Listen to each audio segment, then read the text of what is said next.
Good afternoon to all of you. आज हम लोग नए टॉपिक लेटर राइटिंग पे बात करेंगे। लेटर राइटिंग में की अगर थ्योरी की बात करें तो इसमें हम लोग को दो प्रकार के लेटर्स के बारे में पढ़ना है। एक है कैपिटल लेटर और एक है इटैलिक लेटर। कैपिटल लेटर्स में दो स्ट्रोक आएंगे, एक सिंगल स्ट्रोक आता है। सिंगल स्ट्रोक मतलब एकल प्रयास और डबल स्ट्रोक मतलब द्विप्रयास। और इटैलिक में सिर्फ सिंगल स्ट्रोक आता है।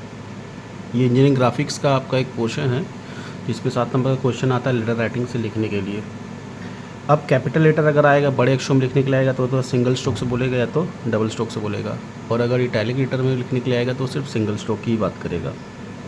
कैपिटल लेटर्स में सिंगल स्ट्रोक मतलब होता है कि आप एक बार ए लिखे और छोड़ दिए।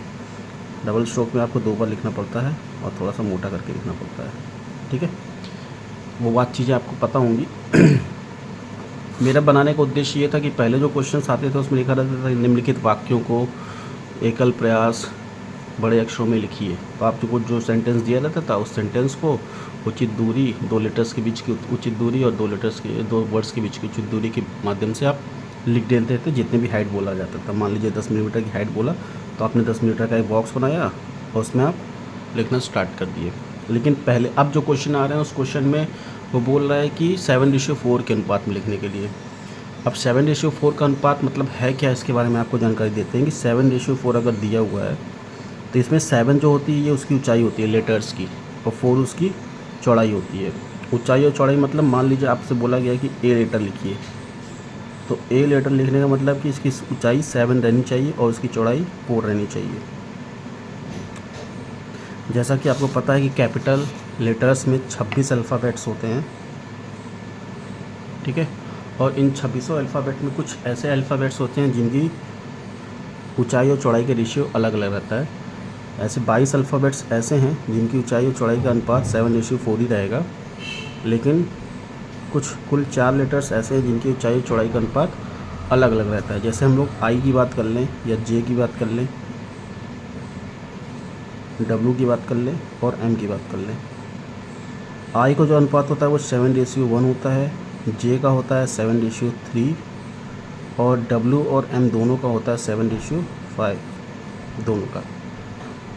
तो जब भी आपसे ऐसा कोई क्वेश्चन पूछे लेटर राइटिंग में कि निम्नलिखित वाक्यों को एकल प्रयास या द्विप्रयास में बड़े अक्षरों में या तिरछे अक्षरों में 7:4 के अनुपात में स्वच्छतापूर्वक लिखिए, तो 7:4 देने का मतलब ये है कि मान लीजिए आपने कुछ हाइट दिया हुआ क्वेश्चन में कि इतने हाइट का लिखना है।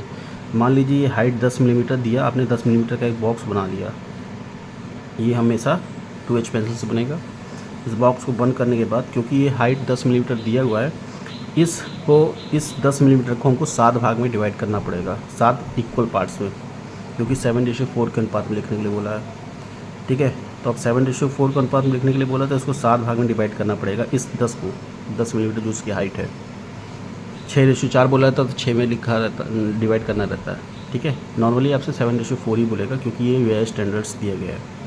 अब 7:4 में इसको 7 भाग में डिवाइड करने का तरीका ये है कि किसी भी एंगल पे आप कोई भी एक इंक्लाइंड लाइन खींच लीजिए और इसको 7 बराबर इक्वल भाग में डिस्ट्रीब्यूट कर दीजिए। 1 2 3 4 5 6 7। इसको करने के बाद आपको जो लास्ट वाला पॉइंट है इसको इससे मिला देना है और इसके पैरेलल सारे समानांतर रेखाएं खींच लेनी है और फिर यहाँ से आपको पूरा ये सीधी line with the help of mini drafter आपको खींच लेना पड़ेगा। ठीक है, ऐसे।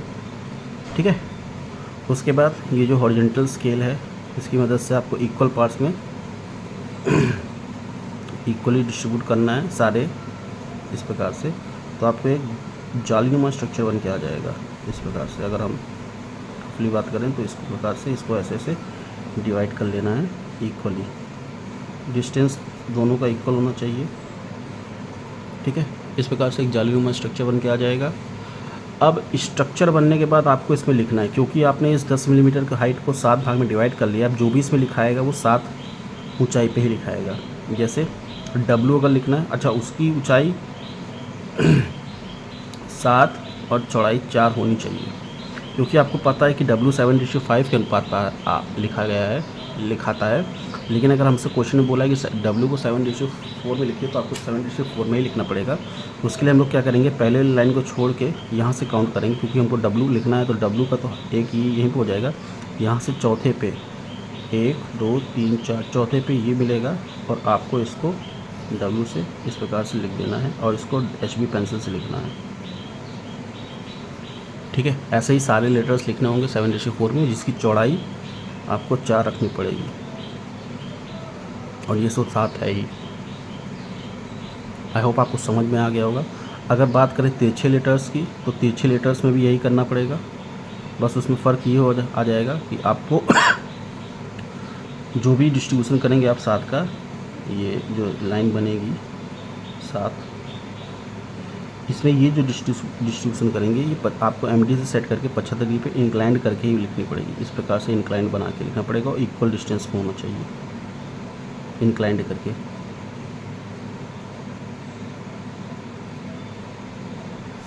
अब इसके बाद अगर आपको W लिखना है, तो यहाँ से यहाँ तक W आसानी से लिखा सकता है इंक्लाइंड से, देख लीजिए आप लोग। ठीक है, तो ये हो गया बड़े अक्षर में सीधा, और ये तिरछा। एंगल आपको यह ध्यान देना है कि ये जो भी आप MD से सेट करेंगे, वो 75 डिग्री पे इंक्लाइंड करके ही सेट करना है आपको। ठीक है, और सारी चीज़ें यही हैं, 7 इक्वल भाग में डिवाइड करना है। तो जो मेन आपको समझाना था इनके लेटर्स के बारे में, कि आपके पास सिंगल स्ट्रोक डबल स्ट्रोक आएगा लिखने के लिए, और ये दोनों लिखने के लिए आएंगे। लिखने का तरीका इसी प्रकार से है कि अगर आपको क्वेश्चन में 7:4 के अनुपात में लिखने के लिए आया है, अगर कहीं पे भी रेशियो आ गया है, तो आपको बनाने का तरीका यही होगा। अगर नॉर्मली लिख के आया है कि 10 मिलीमीटर की ऊंचाई का निम्नलिखित वाक्यों को 10 मिलीमीटर की ऊंचाई में एकल प्रयास बड़े अक्षरों में लिखिए, तो आपको नॉर्मली स्केल बना, वो बॉक्स बना के, और अपने अनुसार इक्वल डिस्टेंस पे लेटर्स के बीच का डिस्टेंस इक्वल होना चाहिए, वर्ड्स के बीच का डिस्टेंस इक्वल होना चाहिए, वैसे बना लेंगे। लेकिन अगर क्वेश्चन में आ गया लिखने के लिए कि 7:4 के अनुपात में लिखिए निम्नलिखित वाक्यों को एकल प्रयास बड़े अक्षरों में 10 मिलीमीटर की ऊंचाई पे, तब आपको बॉक्स बना के 10 मिलीमीटर का एक बॉक्स बनाना है। उस बॉक्स 10 मिलीमीटर को 7 इक्वल पार्ट्स में डिवाइड करने हैं। वहाँ से इस पहले वाले लाइन पे परपेंडिकुलर डालना है, सारे पैरेलल लाइंस होंगे। ठीक है, सारे पैरेलल लाइंस डालने हैं।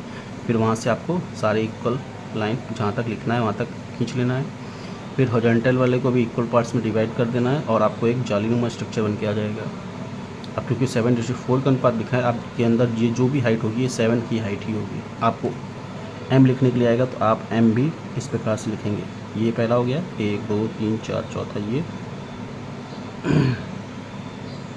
इस प्रकार से लिखेंगे, मतलब चौड़ाई 4 होनी चाहिए।